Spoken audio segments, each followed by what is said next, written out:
Hello नमस्ते, I am Deepali Goyal. स्वागत करती हूँ आप सभी का साइंस मैजिक पर। तो स्टूडेंट्स मिल रहे हैं बहुत दिनों के बाद। आई नो आप लोग बहुत स्ट्रेस में थे, बहुत मैसेजेस आ रहे थे कि मैम क्लास, बट आप लोगों ने मेरा साथ दिया, इतने दिन वेट किया, उसके लिए बहुत बहुत थैंक यू। आज की क्लास हम शुरू करेंगे एक नई सीरीज के साथ। हम लोग वन लाइनर क्वेश्चंस करेंगे बहुत सारे, ठीक है। एग्जाम आपके आ रहे हैं और आप लोग चाहते हैं साइंस को और ज्यादा करवाया जाए, तो इंग्लिश और हिंदी मीडियम दोनों में हम करेंगे साइंस को डिस्कस विद क्वेश्चन आंसर्स। तो शुरू करते हैं जल्दी से पहले क्वेश्चन के साथ, ठीक है। फर्स्ट क्वेश्चन क्या है हमारे पास, रक्त का थक्का बनाने में कौन सा विटामिन मदद करता है, यानी कि which vitamin help in the blood clotting. आप सभी जानते हैं जब हमें चोट लगती है तो वहां पर आता है ब्लड यानी कि रक्त, और वहां पर थोड़ी देर बाद एक पपड़ी आ जाती है ना। उस पपड़ी को बोलते हैं थक्का। उसको क्या बोलते हैं, थक्का, या उसी को क्या बोलते हैं, क्लोट बोलते हैं। क्या बोलते हैं, क्लोट बोलते हैं। और ये क्लोट अगर ना बने तो आप जो लोग जानते हैं क्या हो जाएगा, ब्लड लॉस हो जाएगा, यानी कि बॉडी में रक्त की कमी हो जाएगी। तो बहुत जरूरी है कि उस रक्त के थक्के को जमाया जाए, उस ब्लड के क्लोट को वहां पर जमाया जाए। और इन्होंने क्या पूछा है कि कौन सा विटामिन है जो कि मदद करता है रक्त का थक्का जमाने में। तो आप लोग जानते हैं आंसर क्या आएगा, विटामिन के जो है वो हमें रक्त का थक्का जमाने में मदद करता है। जल्दी से अब देखेंगे विटामिन के बारे में एक और बात। विटामिन के को एक साइंटिफिक नेम से भी जाना जाता है जो कि है फाइलोक्विनोन। क्या है, फाइलोक्विनोन,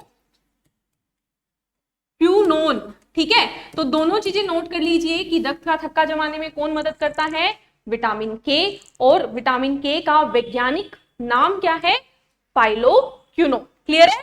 चलिए नेक्स्ट क्वेश्चन पे चलते हैं। नेक्स्ट क्वेश्चन है हमारे पास, रक्त का थक्का जमाने में कौन सी कोशिकाएं मदद करती है, which body cells help in clotting of blood. तो मैंने आपको पहले ही बता दिया है कि क्लोटिंग ऑफ ब्लड क्या होता है।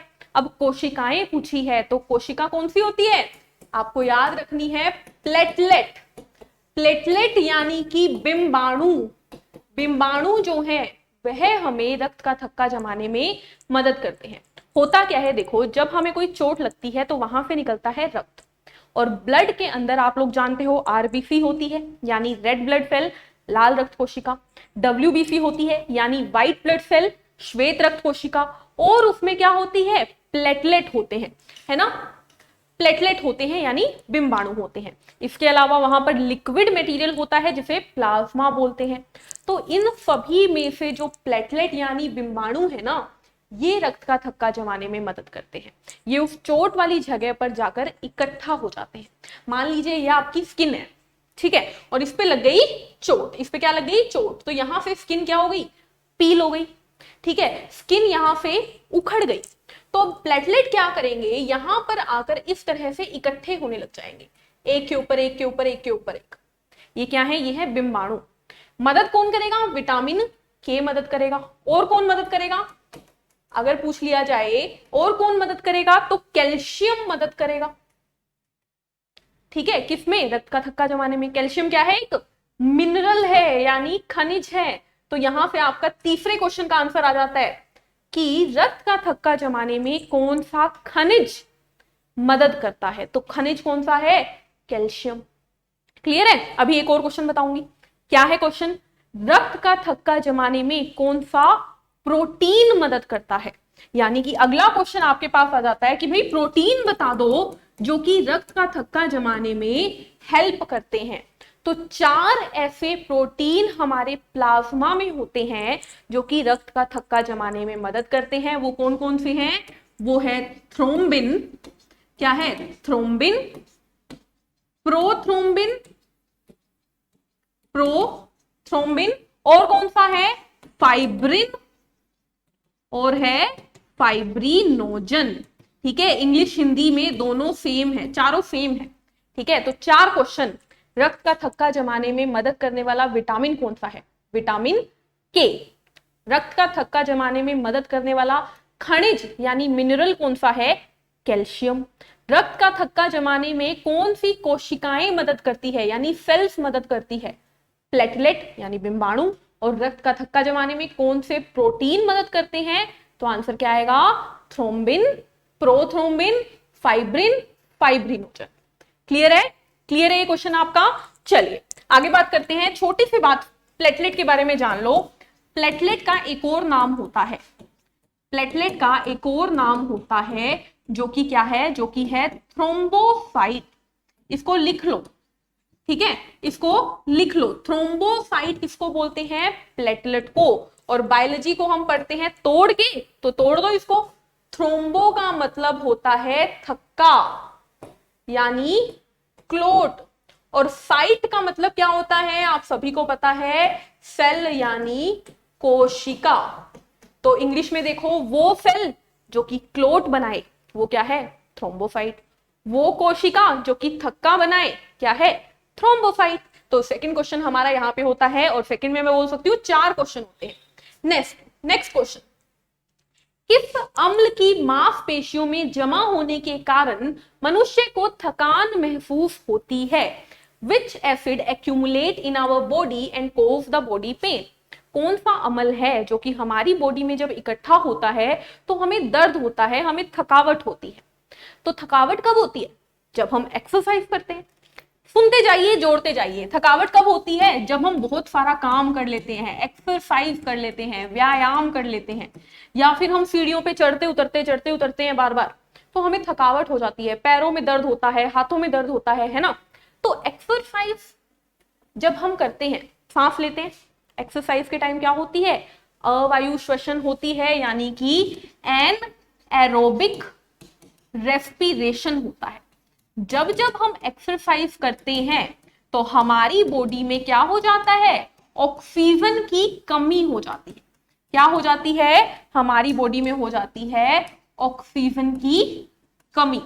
देखो मैंने क्या बोला है? ऑक्सीजन खत्म नहीं बोला, ऑक्सीजन की कमी बोला है।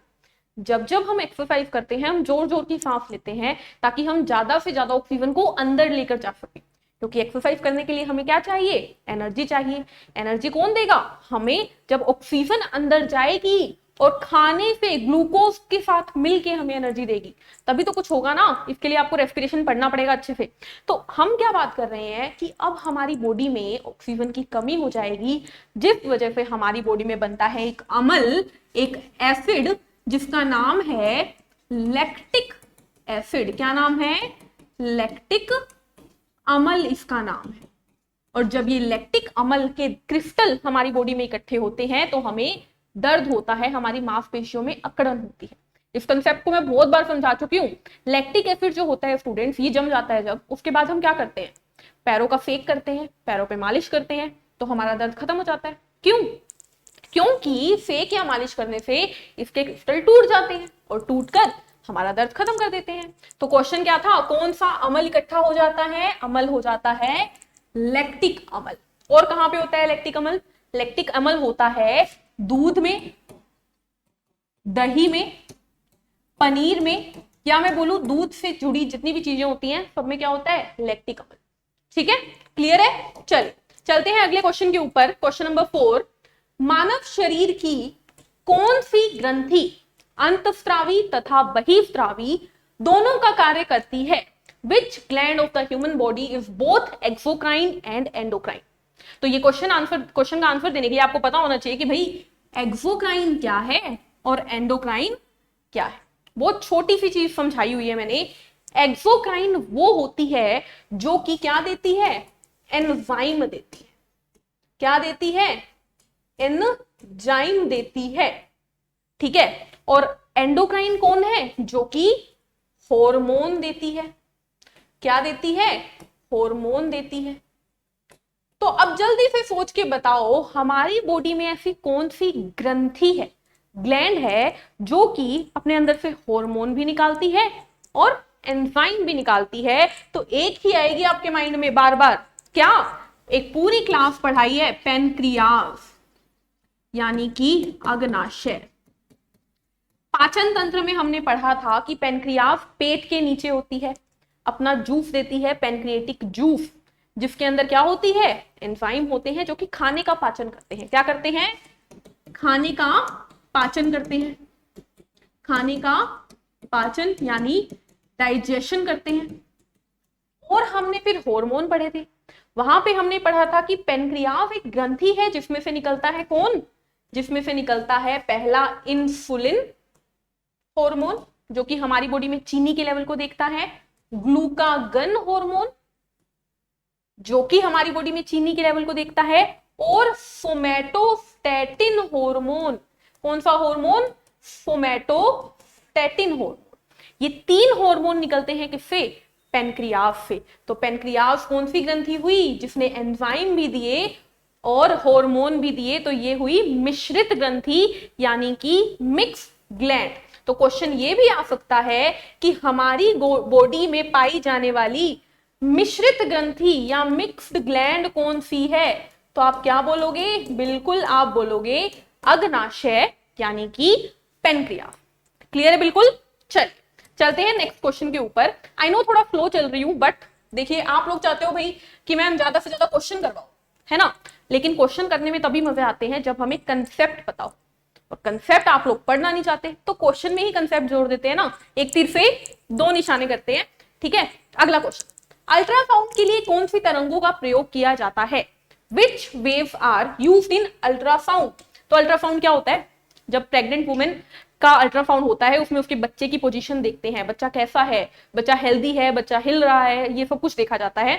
तो अल्ट्रासाउंड में कौन सी तरंगे यूज होती है, तो नाम बिल्कुल मिलता जुलता है, अल्ट्रासाउंड में होती है अल्ट्रासोनिक वेव, यानी कि पराश्रव्य तरंगे इस्तेमाल होती है अल्ट्रासाउंड में। कौन सी, पराश्रव्य तरंगे। और पराश्रव्य तरंगे की 2 खास बातें जो आपको याद रखनी है वो क्या है, पहली, इसकी जो फ्रीक्वेंसी है, इसकी जो आवृत्ति है वो 20,000 हर्ट्ज से ज्यादा होती है। किससे ज्यादा, 20,000 हर्ट्ज से ज्यादा होती है, पहली बात। दूसरी बात आपको क्या याद रखनी है, 3 बातें याद रखनी है, मैंने दो बोल दिया ना। दूसरी बात क्या याद रखनी है कि ये निकलती है चमगादड़ से। किससे निकलती है, बैट यानी चमगादड़ से निकलती है पराश्रव्य तरंगे। और तीसरी बात आपको क्या याद रखनी है स्टूडेंट्स, तीसरी बात आपको याद रखनी है कि पहली बार इन तरंगों को किसने बनाया, तो गाल्टन नाम के साइंटिस्ट ने बनाया। किसने, गाल्टन नाम के साइंटिस्ट ने बनाया, एक सीटी में। वो सीटी इतनी तेज आवाज निकालती थी कि उसमें से अल्ट्राफोनिक तरंगें निकलती थी। ठीक है, क्लियर है। तो अल्ट्रासाउंड में कौन सी तरंगे यूज होती है, अल्ट्राफोनिक तरंगे, पराश्रव्य तरंगे जिसकी आवृत्ति 20,000 हर्ट्ज से ज्यादा होती है। अच्छा, 20,000 हर्ट्ज को ना ऐसे भी लिख देते हैं कई बार, तो टेंशन नहीं लेनी है, इसका मतलब 20 नहीं है, 20 किलो हर्ट्ज है, तो एक ही बात है। ठीक है, चमगादड़ से निकलती है, इसे सुन कौन सकता है, इसे चमगादड़ सुन सकता है, इसे डॉल्फिन सुन सकती है, और ये गाल्टन ने खोज की थी। नेक्स्ट, लाल रक्त कोशिकाएं कहां पर उत्पन्न होती है, यानी कि आरबीसी कहां पर बनती है, तो आरबीसी हो चाहे डब्ल्यूबीसी हो चाहे प्लेटलेट हो, कहां पर बनेगी, तो देखिए 2 चीजें याद रखनी है, अडल्ट में यानी वयस्क में। वयस्क में किसमें बनती है, तो ये बनती है बोन मैरो में, बोन मैरो यानी अस्थि मज्जा में बनती है। एक अच्छा खासा बड़ा बच्चा है, ठीक है, उसके अंदर बड़ी बड़ी हड्डियां होंगी, तो हड्डियों के अंदर अस्थि मज्जा भी होगा, बोन मैरो भी होगा। याद है बोन मैरो क्या होता है, ये हमारी हड्डी हड्डी के बीचों बीच यहां पर एक खोखला हिस्सा होता है। कैसा हिस्सा, खोखला, यानी कि होलो पोर्शन होता है, और यही क्या होता है, यही हिस्सा होता है बोन मैरो यानी अस्थि मज्जा। इसमें हमारे रक्त की सारी कोशिकाएं बनती है, चाहे वो आरबीसी हो, लाल रक्त कोशिका हो, डब्ल्यूबीसी हो, श्वेत रक्त कोशिका हो, या प्लेटलेट हो, सब यही बनता है। ठीक है, अब एक बात सोचो, बोन मैरो कहां पर है, हड्डी के बीच में, लेकिन आपको याद रखना है ये सिर्फ और सिर्फ बड़ी हड्डियों के बीच में होता है। किसके बीच में, सिर्फ बड़ी हड्डियों के बीच में। अब हमारी बॉडी में बड़ी हड्डी कहां पे है, क्या मैं बोल सकती हूं कि मेरे जो कान के अंदर हड्डी होती है वो बड़ी है, क्या मैं बोल सकती हूँ, बिल्कुल नहीं। कान की हड्डी तो सबसे छोटी हड्डी होती है स्टेपिस, है ना, क्या मैं बोल सकती हूं कि रीढ़ की हड्डी एक बड़ी हड्डी है? बिल्कुल बोल सकती हूँ। रीढ़ की हड्डी है, जांघ यानी फीमर, जांघ की हड्डी जो है, कूल्हे की हड्डी जो है, हिप बोन, हाथों की हड्डी, ह्यूमेरस अल्ना, ये सारी होती है बड़ी बड़ी हड्डियां, इनमें होता है बोन मैरो। लेकिन अब बच्चे में छोटी छोटी हड्डियां होती है। बच्चा कैसे आरबीसी डब्ल्यूबीसी प्लेटलेट बनाएगा? तो याद रखना है, अगर क्वेश्चन आ जाए बच्चे में आरबीसी डब्ल्यूबीसी प्लेटलेट कौन बनाता है, तो आप याद रखोगे लीवर यानी यकृत बनाता है, यानी यकृत बनाता है। और मैंने आपको ये बात पता है क्यों बताई? क्योंकि कई बार वो ऑप्शन में बोन मैरो देता ही नहीं। अब वो अस्थि मज्जा नहीं देगा तो आप तो कहोगे अरे यार मैम ने तो अस्थि मज्जा करवाया था, मैम तो गलत पढ़ा गई। नहीं, यकृत आंसर लगा के आना, क्योंकि बच्चों में अस्थि मज्जा नहीं होता। बच्चों में 300 हड्डियां होती है, हम में 206 हड्डियां होती है, वो 300 जुड़ के ही तो 206 बनती है ना, इसीलिए। ठीक है, तो बोन मैरो में बनता है हमारे अंदर, और बच्चों में किसमें? लीवर में यानी यकृत। नेक्स्ट क्वेश्चन, हीमोग्लोबिन कहां पर स्थित होता है? हीमोग्लोबिन प्रेजेंट इन, तो हीमोग्लोबिन कहां पे होता है? आरबीसी में। कोई क्वेश्चन में डाउट है क्या? बताओ। आरबीसी यानी रेड ब्लड सेल में, लाल रक्त कोशिका के अंदर होता है हीमोग्लोबिन। इस चीज को मैंने आपको बहुत बहुत अच्छे से समझाया है, क्योंकि बहुत डाउट होता है। मैंने बताया था कि ये हमारी आरबीसी है द्विअवतल शेप की, याद है ना, बाई कनकेव इसकी शेप है, इसके ऊपर पड़े होते हैं हीमोग्लोबिन बहुत सारे। ठीक है, तो हीमोग्लोबिन कहां होता है? आरबीसी के अंदर। और हीमोग्लोबिन की खास बात बताओ जल्दी से। हीमोग्लोबिन इसको लिखते कैसे हैं? HB से लिखते हैं। खास बात क्या है? तोड़ दो। हीम का मतलब लोहा यानी आयरन। तो क्वेश्चन आ जाए आपका रक्त लाल क्यों है, तो आप बोलोगे रक्त लाल है लोहे की वजह से, या आप बोलोगे रक्त लाल है हीम की वजह से, या आप बोलोगे रक्त लाल है हीमोग्लोबिन की वजह से। और हीमोग्लोबिन किस पे है? आरबीसी पे, तो रक्त लाल है आरबीसी की वजह से। जो ऑप्शन में मिले करेक्ट है। ठीक है, तो लोहा क्या करता है? आपके रक्त को लाल रंग देता है। और ग्लोबिन क्या है? ग्लोबिन एक प्रोटीन है जो कि ऑक्सीजन का व्हीकल है, ऑक्सीजन का वाहन है। यानी हमारी बॉडी में जो ऑक्सीजन मस्त घूमती है ना, यहां से उठ के वहां, वहां से उठ के वहां, उसके लिए गाड़ी कौन है? ये ग्लोबिन। ये ग्लोबिन ऑक्सीजन को उठाता है और घूमता है। यही ग्लोबिन कार्बन डाइऑक्साइड को उठाता है, लंग्स को देके आता है, लंग्स बाहर निकाल देती हैं। क्लियर है बात? चलिए, तो हीमोग्लोबिन कहां होता है? हीमोग्लोबिन होता है रक्त में, रक्त की आरबीसी में। नेक्स्ट क्वेश्चन, मानव शरीर का कब्रिस्तान किसे कहा जाता है? इस क्वेश्चन में थोड़ी दिक्कत है, ठीक कर लो। मानव शरीर का कब्रिस्तान किसे कहा जाता है? नहीं आएगा, इसमें आएगा मानव शरीर की रक्त कोशिकाओं का। ठीक है, क्योंकि हमारा तो मानव शरीर का कब्रिस्तान तो शमशान घाट होती है ना। तो यहां पर क्या है, जो आरबीसी डब्ल्यूबीसी प्लेटलेट होती है, बनती कहां थी? अस्थि मज्जा में। बच्चों में कहां बनती थी? लीवर यानी यकृत में। मरेंगी कहां पे? मरने के बाद डेड बॉडी कहां जाएंगी?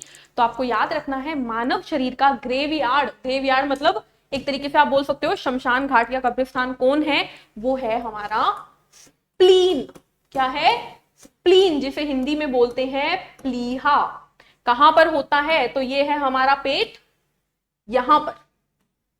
ये जो मैंने बनाया ये क्या है? ये है प्लीहा यानी स्प्लीन। इसका काम क्या होता है? आरबीसी मान लो कोई खराब हो गई, इसे मार देगा कौन? स्प्लीन। डब्ल्यूबीसी कोई खराब हो गई, मार देगा कौन? स्प्लीन। क्लियर है? तो प्लीहा क्या है? आरबीसी डब्ल्यूबीसी इन सबका क्या है? कब्रिस्तान है, ग्रेवयार्ड। नेक्स्ट क्वेश्चन, मानव शरीर के भीतर खून का थक्का किसके कारण नहीं जमता? ठीक है, अब क्वेश्चन को देखना ध्यान से। मानव शरीर के अंदर, यानी कि सोचो यार, थोड़ी सी चोट लगती है और खून का थक्का 1 मिनट में जम जाता है। तो बॉडी के अंदर तो ब्लड पड़ा है, उस ब्लड के अंदर कैल्शियम भी है, विटामिन के भी है, प्रोटीन भी है, चारों प्लेटलेट भी है, अंदर ही क्यों नहीं क्लोट जम जाता? तो आपको याद रखना है क्योंकि हमारी बॉडी में होता है हिपेरिन।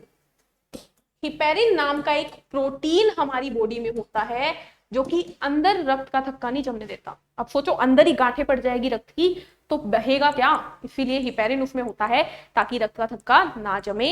हिपेरिन बनाता कौन है? तो क्वेश्चन आता है मानव शरीर में पाए जाने वाला हिपेरिन बनता कहां है? तो यकृत यानी लीवर में बनता है हिपेरिन। क्लियर है? उसके बाद क्वेश्चन आएगा, एक चीज, क्वेश्चन तो नहीं आएगा लेकिन सुन लो, कई बार ना रक्त को पतला करना पड़ता है ना। रक्त को पतला करने के लिए हिपेरिन के इंजेक्शन लगाए जाते हैं, क्योंकि ये क्या करता है, थक्का नहीं जमने देता। कई लोगों का ना रक्त गाढ़ा हो जाता है, जिस वजह से उन्हें हार्ट अटैक आने के चांस हो जाते हैं, तो उनको हिपेरिन के इंजेक्शन दिए जाते हैं ताकि रक्त जो है उसका थक्का ना जमे अंदर और रक्त आराम से घूमे बॉडी में, ऐश करे, ठीक है, घूमने फिरने के लिए। तो हिपेरिन क्या है, एक प्रोटीन जो कि यकृत के द्वारा बनाया जाता है और रक्त का थक्का जमने नहीं देता। नेक्स्ट क्वेश्चन हमारे पास आता है, मानव शरीर में भोजन का रक्त द्वारा अवशोषण, हाँ ठीक है, अवशोषण कहां सबसे अधिक होता है, यानी एब्जॉर्प्शन ऑफ फूड कहां पे होता है। तो सोचो, हमने खाना खाया, कहां से खाया, मुंह से खाया, खाना मुंह में गया, मुंह के बाद वो गया हमारी ग्राफ नली में यानी ईसोफेगस में, फिर गया हमारे पेट में यानी आमाशय स्टमक में, फिर गया हमारे स्मॉल इंटेस्टाइन में, उसकी ड्यूओडेनम में यानी ग्रसनी में, स्मॉल इंटेस्टाइन के अंदर ही आया लीवर का पित्त रस, उसी में आया पेनक्रियास का पेनक्रिएटिक जूस। अब सब मिलकर क्या कर रहे हैं, वहां पे पाचन करते जा रहे हैं, करते जा रहे हैं, करते जा रहे हैं। लेकिन अब ये है हमारी स्मॉल इंटेस्टाइन, इसके अंदर मैंने कुछ खास चीज बताई थी, वो थी ये क्या है, स्मॉल इंटेस्टाइन के अंदर होती है जिन्हें बोलते हैं विलाई। ये विलाई क्या करती है स्टूडेंट्स, ये हमारे जो हमारा खाना पच चुका है ना उसको हमारे ब्लड को दे देती है। तो खाने का अवशोषण कहां से हुआ, स्मॉल इंटेस्टाइन से, यानी कि हमारा जो कार्बोहाइड्रेट था वो बदल चुका है ग्लूकोज में, प्रोटीन बदल चुका है अमीनो एसिड में, और फैट बदल चुके हैं फैटी एसिड और ग्लिसरॉल में।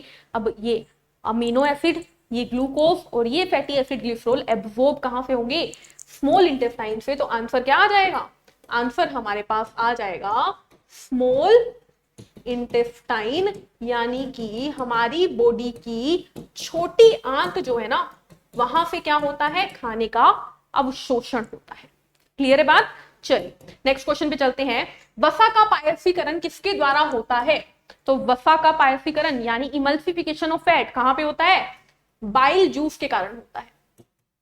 कारण पूछा है ना इसने, पित्त रस के कारण होता है। अब इसकी थोड़ी डिटेल जान ले। पहली बात तो भाई क्वेश्चन का मतलब समझो, पायसीकरण होता क्या है, तो ये हमने खाना खाया, खाने में बड़े बड़े फैट के मॉलिक्यूल, क्या है ये है बड़े बड़े फैट यानी वसा के अणु। बॉडी इसको तो नहीं पचा पाती भाई, हमारे बस का नहीं है इसको पचाना, तो इसको छोटे छोटों में तोड़ना पड़ेगा। ये क्या है, छोटे छोटे वसा के मॉलिक्यूल। इस तोड़ने की प्रक्रिया को कहते हैं इमल्सिफिकेशन ऑफ फैट यानी वसा का पायसीकरण। कौन करता है, पित्तरस। पित्तरस के दो क्वेश्चन और। पहला क्वेश्चन है पित्तरस से कि पित्तरस बनता कहां है, बनता कहां है, और दूसरा आता है संग्रहित कहां होता है, संग्रहित कहां होता है। तो आपको याद रखना है पित्तरस बनता तो लीवर यानी यकृत में है, और संग्रहित होता है गोल ब्लैडर यानी पित्ताशय में। पित्त की थैली सुना है ना, वही, ठीक है, जहां पे पथरी हो जाती है। क्यों होती है पथरी, पथरी का रीजन याद है, कैल्शियम ऑक्सलेट की वजह से। तो भाई पालक टमाटर क्यों मना किया जाता है, कैल्शियम ऑक्सलेट की वजह से, ठीक है, ऑक्सैलिक एसिड की वजह से। नेक्स्ट क्वेश्चन, मनुष्य के आमाशय में पाए जाने वाला अम्ल है, हमारी बॉडी में जो स्टमक है यानी आमाशय है उसके अंदर एक एसिड होता है जो कि सारे खाने के साथ आए हुए जर्म्स को मार देता है। वो एसिड कौन सा है, वो एसिड है हाइड्रोक्लोरिक एसिड। आई होप आप लोगों को, अगर आप लोगों ने पुरानी सारी क्लासेस देखी है ना, तो आप ये कर पा रहे होंगे। क्या है, हाइड्रोक्लोरिक अम्ल। और एक बात ध्यान रखना, ये सारे के सारे जो क्वेश्चंस की मैं जो सीरीज लाई हूं ना, ये मोस्ट इंपॉर्टेंट क्वेश्चन है। हर लैंग्वेज में आपको क्वेश्चन मिलेगा, हो सकता है यही क्वेश्चन आपको दूसरी लैंग्वेज में भी मिले, क्योंकि हमें पेपर को क्रैक करना है। साइंस में पीछे नहीं हटना। अभी एग्जाम हो गया था, मैंने देखा वहां पे सारी साइंस हमारी करवाई हुई थी। आप लोगों के मैसेज भी आए कि भाई मैम आपका करवाया हुआ आया हुआ था, तो भाई पढ़ते रहो, ताकि अब जो एसआई का एग्जाम होगा उसमें भी आप लोगों को कहीं पीछे ना पड़ना पड़े, मतलब पीछे ना हटो आप। और एक और चीज याद रखना, 2022 में सीईटी आ जाएगा, कॉमन एंट्रेंस टेस्ट, ठीक है ना, वहां पर साइंस की बहुत जरूरत पड़ेगी, क्योंकि अगर आप लोग सोचते हो कि साइंस के बिना हम पेपर क्रैक कर लेंगे, कट ऑफ मार्क्स ले आएंगे, तो नहीं हो पाता। अब जो एग्जाम हुए उसमें 16 क्वेश्चन साइंस के थे, बताओ, तो साइंस तो करनी पड़ेगी ना, साइंस तो करनी पड़ेगी। 16 क्वेश्चन, अगर 15 क्वेश्चन भी आ रहे हैं तो 15 नंबर फ्री के नहीं होते, तो साइंस पढ़नी पड़ेगी, और उसके लिए आपको ये भी पढ़ना पड़ेगा। और बहुत बेसिक साइंस है, इजी साइंस है, सीईटी 2022 से लागू हो जाएगा, तब तक का वेट है, तब तक थोड़ी सी साइंस की डिमांड कम है, उसके बाद तो और भी बढ़ जाएगी, ठीक है। हमारे बॉडी में, हमारे पेट में कौन सा अम्ल होता है, हाइड्रोक्लोरिक अम्ल। हाइड्रोक्लोरिक अम्ल का दूसरा नाम क्या है, इसको बोला जाता है म्यूरिएटिक एसिड, ठीक है, क्या बोला जाता है, म्यूरिएटिक अम्ल, ठीक है। ये करता क्या है, पहला काम सारे के सारे जर्म्स को मार देता है, ठीक है, किल जर्म्स, कीटाणु को मार देता है, और दूसरा काम ये पेप्सिन को जगाता है, ठीक है ना। जब हम सोए हुए होते हैं, मम्मी उठाती है ना आके सुबह कि उठ काम पे जाना है, बस वैसा ही ये पेप्सिन हमारे पेट में सोता है, इसका काम है प्रोटीन को पचाना, ये सोया पड़ा होता है, HCl जगाता है मम्मी बन के, उठ जा भाई प्रोटीन की पाचन कर ले। तो पेप्सिन को जगाने का काम किसका है, HCl का। जर्म्स को मारने का काम किसका है, HCl का, ठीक है। अच्छा, उसके बाद आपको क्या याद रखना है, एक चीज केमिस्ट्री की बता रही हूँ कि HCl जो है वो एक्वा रीजिया में इस्तेमाल होता है, एक्वा रीजिया बनाने में इस्तेमाल होता है। अभी एक्वा रीजिया क्या है, ये अकेला वो सोल्यूशन है जिसमें सोने को, प्लेटिनम को भी पिघाला जा सकता है, ठीक है, उसे भी गला सकता है। तो एक्वा रीजिया क्या है, उसमें बनाने में HCl काम आता है। क्लियर है, समझ में आ गई इतनी बात। चलिए आगे बढ़ते हैं नेक्स्ट क्वेश्चन पे। मनुष्य की मुख गुहा में, कुआं नहीं गुहा, इतना तो आप समझ ही सकते हो, है ना। मनुष्य की मुख गुहा में स्टार्च को शर्करा में बदलने वाला एंजाइम कौन है, यानी कि हमारी बॉडी में सबसे पहले हम खाना कहाँ खाते हैं, मुंह में, और हमें तो मीठा इतना पसंद होता है ना, तो सबसे पहले हम मीठे को ही पचाते हैं, ठीक है। तो हमारी बॉडी में जो हमने खाना खाया उसमें क्या था, स्टार्च था। उस स्टार्च को तोड़ेगा ग्लूकोज में, कौन, हमारे मुंह का एंजाइम, जो कि किसमें होता है, सलाइवा में। एंजाइम का नाम क्या है, सेलिवरी अमाइलेज। तो आंसर क्या है, मुंह में जो पाचन होता है वो कौन सा एंजाइम करता है, तो आपको याद रखना है ये होता है लारीय एमाइलेज, ठीक है। इसी को एक और नाम से जाना जाता है जो कि क्या है, टाइलिन। इसका नाम क्या है, टाइलिन, ठीक है। कहां से निकलता है ये होता किसमें है, ये हमारे सलाइवा में होता है, यानी लार में होता है, और निकलता कहां से है, ये हमारी लारीय ग्रंथि यानी सेलिवरी ग्लैंड से निकलता है, ठीक है। तो मुंह में है लारीय ग्रंथि कितनी, 3, उनसे निकलता है लार में होता है सेलिवरी अमाइलेज, जो कि पाचन करता है किसका, स्टार्च का। क्लियर है इतनी बात, ठीक है। चलिए उसके बाद नेक्स्ट क्वेश्चन पे चलते हैं, 2 क्वेश्चन और करेंगे बस आज। वृद्धावस्था में मनुष्य की हड्डियों क्यों कमजोर हो जाती हैं, जैसे जैसे इंसान बूढ़ा होता जाता है ना, उसकी हड्डियां कमजोर पड़ जाती हैं, क्यों, क्योंकि जैसे जैसे इंसान बूढ़ा होता है उसकी बॉडी में कैल्शियम की कमी हो जाती है। तो आंसर क्या आ गया, कैल्शियम की कमी के कारण इंसान की हड्डियां कमजोर हो जाती है। और आपको याद रखना है 3 बातों के बारे में, कि देखो एक तो होती है बच्चों में कैल्शियम की कमी होना, एक होता है अडल्ट में यानी वयस्कों में कैल्शियम की कमी होना, और एक होता है ओल्ड में यानी बूढ़ों में कैल्शियम की कमी होना। तीनों को अलग अलग नाम पे जाना जाता है। बच्चों में बोला जाता है रिकेट, क्या बोला जाता है, रिकेट।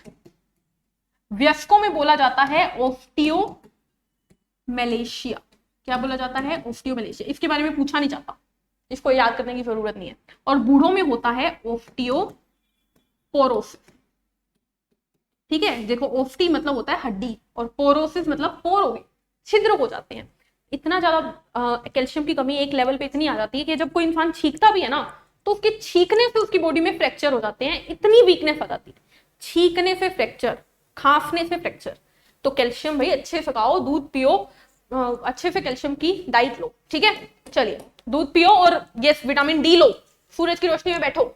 एक सामान्य मानव में कितने ऑटोसोम होते हैं, तो ऑटोसोम होते हैं 44, ठीक है। ऑटोसोम क्या होते हैं, तो हमारी बॉडी में 2 प्रकार के गुणसूत्र होते हैं। क्या होते हैं, 2 प्रकार के गुणसूत्र होते हैं, क्रोमोसोम होते हैं। पहले तो टोटल गुणसूत्र कितने होते हैं, 46 होते हैं, ठीक है। इसको ही बोलते हैं 23 जोड़े। इन 46 में से 2 प्रकार के हैं, एक होते हैं ऑटोसोम जिसे बोलते हैं अलैंगिक क्रोमोसोम,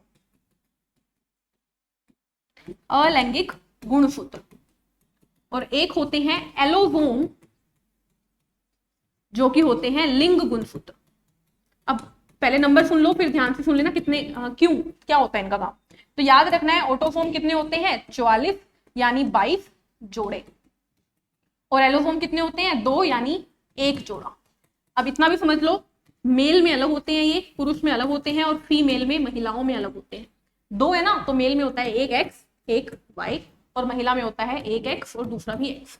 अब ध्यान से सुनो, हमारी बॉडी में हमें देखकर बहुत लोग बोलते हैं अरे यार तू उसकी बच्ची है ना, तेरी शक्ल तो उससे मिलती है।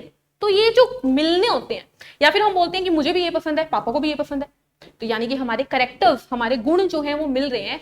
क्यों मिल रहे हैं? हमारे गुण मिलते हैं इन ऑटोसोम की वजह से, क्योंकि हमारे माता पिता के ऑटोसोम हम में आते हैं।